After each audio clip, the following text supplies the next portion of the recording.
so this is a video that I'm making to kind of help you with your Build a Ramp lab. Okay, so I'm just going to kind of go over like kind of how to do the trials and how to do the calculations and things like that. Okay, so this is just a sample setup and everything, so please don't use my information. None of it is even correct. I'm just pretending and guessing as I go. Okay, so I have my ramp set up and I have my object that I'm going to roll down, which is just this little ball. So one of the first things you'll want to do is measure the length of your ramp. Okay, so if you have a ruler, you can do that. Again, if you don't have a ruler or any way to measure at your house, just email me and let me know, and I will try to come up with a way to estimate how long your ramp is. So let's pretend like I measured my ramp and it was 60 centimeters long, because most rulers, they're going to measure in inches or centimeters. I would use the centimeter side because that makes it easier to convert it to meters. All right, so I'm going to pretend like my distance is 60 centimeters. Well, when we do velocity and acceleration, we usually do it in meters per second and meters per second squared. So let's go ahead and convert that centimeters to meters using our King Henry died. All right, so remember, King Henry died unexpectedly drinking chocolate milk. We're trying to go from centimeters to meters. Remember, meters is just a base unit. We're not going to the M. That stands for milli. So I move my decimal 2 places to the left. So remember, if you have a number and you don't see a decimal, it's automatically at the end. So you go 1, 2, and so there's my new decimal. All right, so my distance is actually going to be 0.6 meters. All right, and see, there's one of the things that you have to calculate. All right, so when you're measuring, make sure you measure in centimeters so then you can convert it to meters. If you use inches, it makes it harder. All right, so 2 other things that you need to calculate are velocity and acceleration. So let's just look at some examples of that. Again, okay, none of my stuff is real. I'm not even actually using a timer. I'm just going to pretend and make up numbers. All right, so we're going to start with our ball or your object at the top, and all we're going to do is allow it to roll.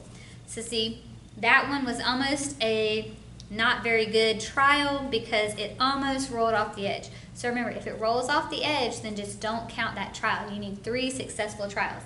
All right, so you can use a stopwatch, you can use your phone, and so you'll hold it still, you'll get ready, start the timer, whoop, and see that wasn't a successful roll again because it went off the edge. All right, so let's try again. So we'll get ready, start our timer, beep, and then stop it. Okay, so I stop it right when I see it hit the end. So I'm going to pick this as my starting point, this is my ending point. All right, so I started my timer at the top of the ramp, I ended it at the bottom of the ramp. So let's just pretend like that took 3 seconds, okay? Again, I wasn't actually even measuring the time. All right, so let's say my time was 3 seconds. So if I wanted to calculate the velocity of that ball traveling down the ramp, I just do distance over time. So my distance was 0.6 meters, and it took about 3 seconds for that to happen. So 0.6 divided by 3 gives me 0.2 meters per second.